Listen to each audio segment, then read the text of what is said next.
तहफ़्फ़ुज़ ख़त्म नबूवत, नामूस रिसालत, रद्द कादियानियत, हालात हाज़रा और दीगर अहम मुल्की व बैनुल अक़वामी मौज़ूआत पर मबनी मुस्तनद और मालूमाती प्रोग्राम्स देखने के लिए 63 चैनल HD के ऑफिशियल यूट्यूब चैनल को सब्सक्राइब कीजिए। अल्लाहु अल्लाहु अल्लाहु अल्लाह अल्लाहु अल्लाहु अल्लाह।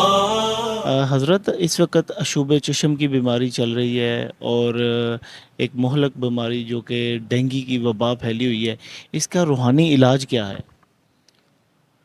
इसका रूहानी इलाज माशाल्लाह हमारे प्यारे हबीब सल्लल्लाहु अलैहि वसल्लम 1450 साल पहले समझा गए हैं कि वो चीज़ें जो जिसको हमारे यहाँ मुतादी अमराज कहते हैं, आगे लगती जाती हैं, और वो चीज़ें जिनसे आपको अंदेशा है कि आपको खाने से, पीने से, किसी से मिलने से तो वो तकालीफ हो सकती हैं, तो उसका आपने हल बताया। बिस्मिल्लाहिल्लज़ी ला यदुर्रु मा इस्मिही शैउन फिल अर्ज़ि वला फिस समाई व हुवस समीउल अलीम।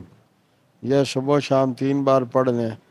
अब जब आम नॉर्मल रूटीन में तो 3 बार सुबह शाम पढ़ें, लेकिन जब किसी को ये तकलीफ़ हो गई है तो अब उसको चाहिए कि वो सुबह शाम 12 बार पढ़े।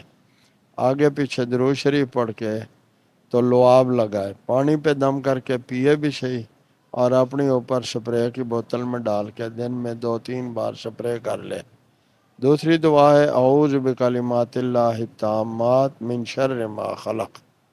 ये दोनों दुआएं जो मैंने पढ़ के सुनाई हैं, ये 12-12 बार पढ़ लें। जब तबीयत बहाल हो जाए फिर इसको 3 बार सुबह शाम न पढ़ना छोड़ें, तो इंशाअल्लाह सुम्मा इंशाअल्लाह जितनी भी ये वबाई अमराज हैं अल्लाह आपको उससे महफूज फरमाए रखेंगे, और हम अल्हम्दुलिल्लाह अल्लाह के फजल से इन्हीं दुआओं की बरकतों से महफूज रहते हैं। बहुत शुक्रिया हज़रत। अल्लाहु अल्लाहु अल्लाहु अल्लाह।